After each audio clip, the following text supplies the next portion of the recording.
part one of the opening lectures on chapter 28. Chapter 28 is Ampere's Law.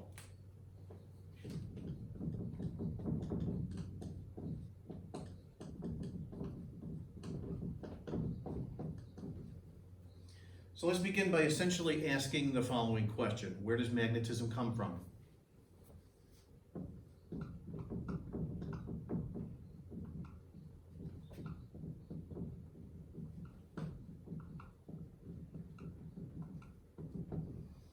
Well, jump back to chapter 27 for just a moment and take a look at the two force equations involving the cross products.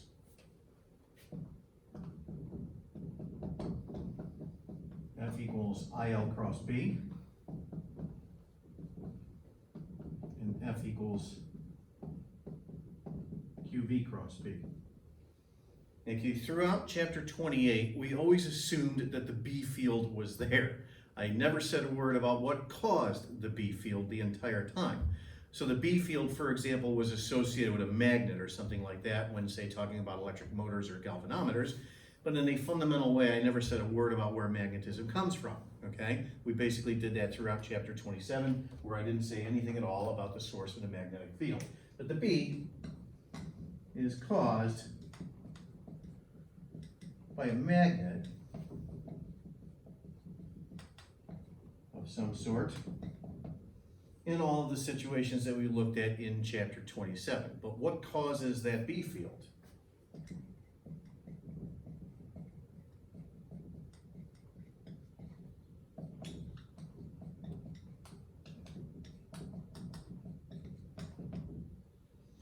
Okay, well, think of it like this. Think of it in terms of Newton's third law.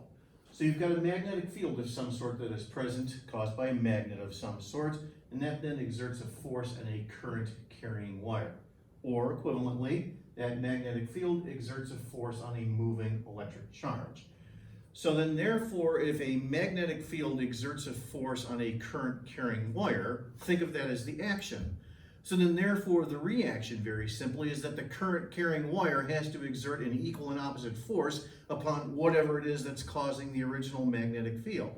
In other words, there's a magnetic field associated with the current carrying wire.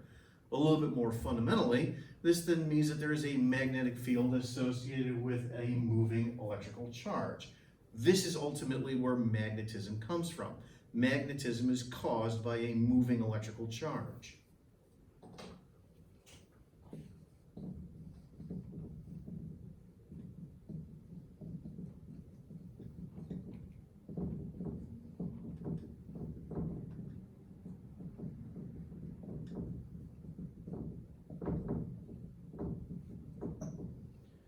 So here's how you can begin to wrap your head around how electricity and magnetism are related to each other as a single force called electromagnetism. So for example, let's say that I have an electrical charge. So going all the way back, for example, to charging by friction, let's say that I give this plastic rod here a positive charge. Okay, the positive charge is stationary with respect to me. So then therefore I see an electric field. Chapter 21, chapter 22, blah, blah, blah. Now let's say, for example, that I do this. Let's say that I am moving relative to you. So then therefore, if I am moving relative to you, a moving electrical charge causes a magnetic field. You see a magnetic field. However, that charge is still stationary with respect to me. Like so, according to my reference frame, the motion of the charge here is 0. So then therefore, according to me, I see an electric field. So an electric field and a magnetic field are essentially the same thing, but just seen from different reference frames. So if you have an electrical charge that is stationary with respect to you, you see an electric field. If that electrical charge is moving with respect to you, then you see a magnetic field. That's why we refer to a single force here as the force of electromagnetism. Okay, now how do we fundamentally express the magnetic field? In other words, how much conventional current, how much of a moving electrical charge actually causes a magnetic field? That's a fundamental relationship. This is the third of Maxwell's equations. This is what is known as Ampere's Law.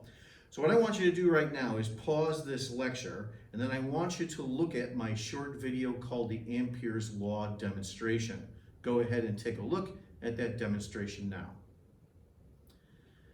Okay, now that you've seen that demonstration, let me go ahead and express here mathematically exactly what it is that you saw, and in not essentially deriving Ampere's law here, but intuiting for us, I'm going to go ahead and make a comparison between Ampere's law and Gauss's law from earlier in chapter 22.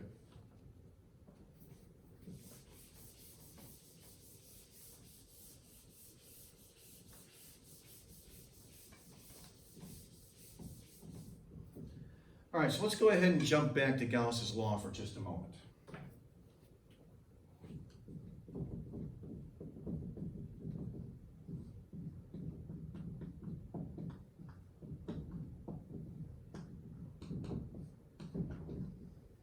Okay, so visualize Gauss's law first of all, just in the context of a point charge. All right, so here's a point charge, a plus Q for example, and then we have an electric field radially outwards from that charge like so.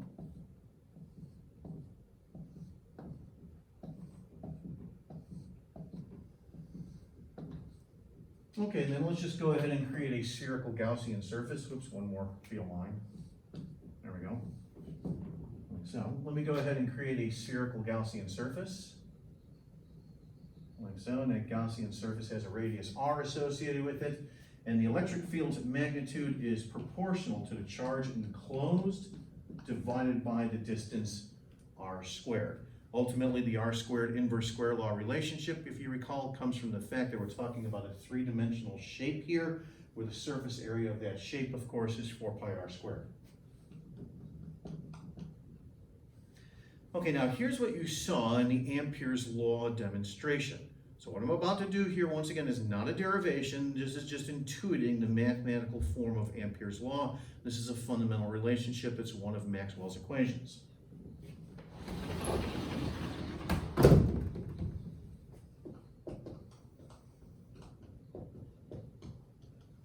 Okay, so here's what you saw in the demonstration. Let's say that right here is the conventional current I flowing in this direction. So that was the straight line portion of the L-shaped wire that I was using in the demonstration. And then perpendicular to that wire, I had all of my compass needles. When the current was flowing, all of those compass needles then traced out a circle. They traced out a circle that was centered in 2 dimensions on the current carrying wire. So let's say that right here, for example, is that circle. Right here is the center of that circle. And then right here, let me use a different color, were all the compass needles.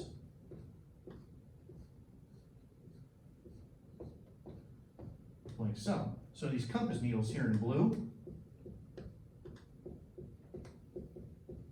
lined up with the magnetic field that was caused by the current carrying wire.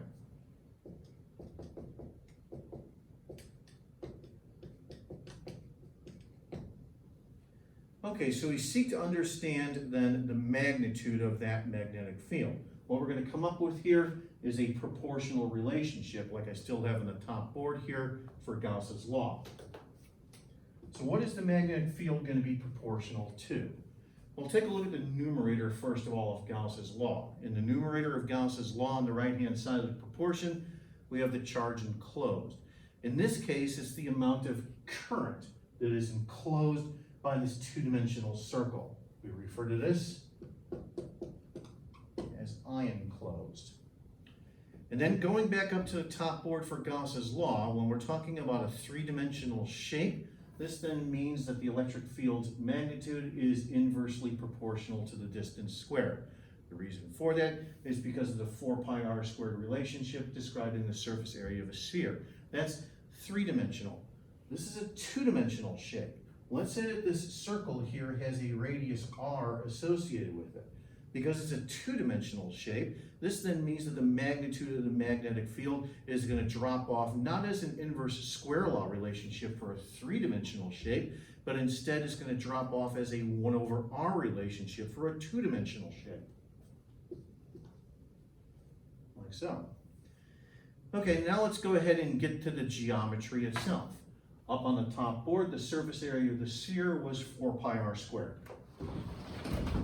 So then therefore the electric field's magnitude is proportional to Q enclosed over 4 pi r squared. Okay, what's going to be the equivalent statement in the denominator of this expression here when I now look at the geometry of this situation involving a circle? Pretty obviously, what I'm going to be talking about here is the circumference of the circle. The circumference is two-dimensional. So then therefore, the magnitude of the magnetic field is inversely proportional to 2 pi r. Okay, now like up on the top board, there is a fundamental constant associated with an electric field's magnitude. Remember that fundamental constant, of course, is epsilon naught, the permittivity of free space. There is a magnetic equivalent as well. The fundamental constant is referred to as the permeability of free space. The permeability of free space, like the permittivity of free space, is a fundamental constant that in this case describes the magnitude of a magnetic field in a vacuum. Unfortunately, it is listed or written as yet another mu. This is referred to as mu naught. Mu naught is called the permeability of free space.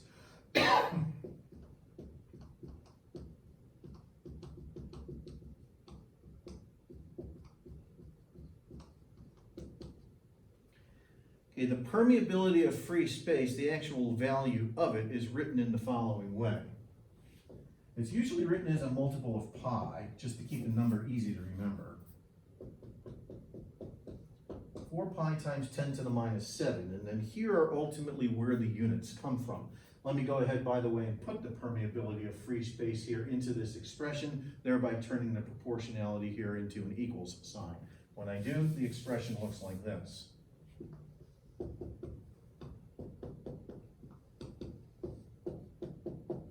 That is in the numerator of the expression here on the right-hand side, like so. Once again, I'm not deriving here Ampere's law for us. I'm basically intuiting it for us. This is a fundamental relationship that describes then how a magnetic field is caused by a moving electrical charge, in this case, the conventional current. Okay, now the units here of mu naught are as follows. We have the magnetic field from chapter 27, if you recall, in terms of Tesla, and then multiplied here by a distance in terms of meters, and then divided by current in terms of amperes. So then therefore the units here of the permeability of free space are Tesla meter per ampere, like so, for that reason. Okay, now as I said here, essentially what I'm doing is intuiting what Ampere's law looks like for the demonstration video that you saw. This is the simplest case by which we write Ampere's law. However, how do we come up with the actual equivalent expression of Ampere's law for, say, Gauss's law up on the top board, where we actually had an integral present? Keep in mind that on the left-hand side of the expression for Gauss's law, we're talking about a two-dimensional surface integral because we're talking about the surface area, for example, of a sphere. In this case, we're talking about a path. We're talking about a path here that is ultimately tracing out a circle about this current-carrying wire in this demonstration. So then therefore, we don't end up with a two-dimensional surface integral on the left-hand side of the expression. Instead, we end up with a one-dimensional line integral instead. In order to see how that line integral works, let me go ahead and take the 2 pi r here and move it up to the left-hand side of the expression.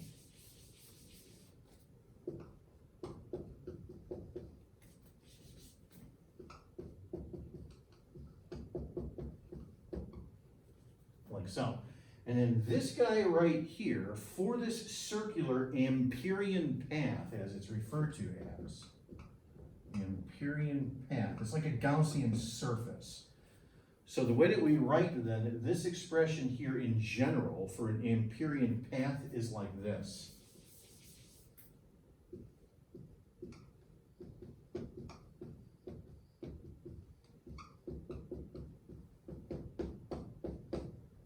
Like so. This right here is the simplest form of Ampere's law.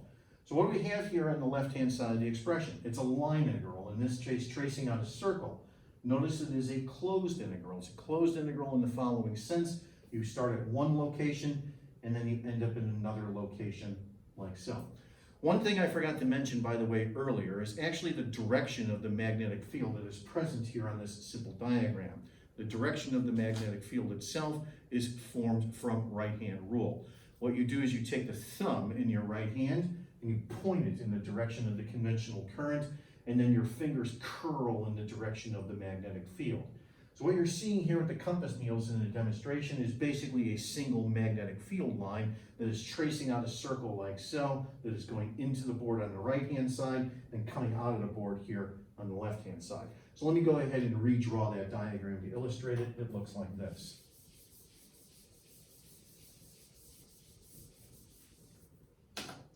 Okay, so once again, here's the conventional current I, and then right here we'll say is the center of our circle, and then right here is just a single magnetic field line like so, tracing out a circle, where through right-hand rule it circulates in this direction. That is like so on the diagram. And then therefore, as you move away from the wire and you change the distance r, the magnitude of the magnetic field lines then drop off as a 1/r relationship. Essentially, you end up with a series of concentric circles. These magnetic field lines here, they're all centered here on this point in 2 dimensions. Okay, now basically what I've done here in this demonstration is I've applied Ampere's law for the simplest possible case, which is tracing out this circle. The whole trick, however, to solving problems involving Ampere's law is like what we did for Gauss's law. That is, we had to come up with simple geometrical shapes such that we can make the integral on the left-hand side of the expression easy to evaluate, and that's basically what we did throughout chapter 22. This is kind of like the magnetic field equivalent. What you do is you search for simple Amperian paths, simple shapes that allow you to easily set up and evaluate this integral, which is basically what we did here for this simple situation involving this circular magnetic field caused by this conventional current.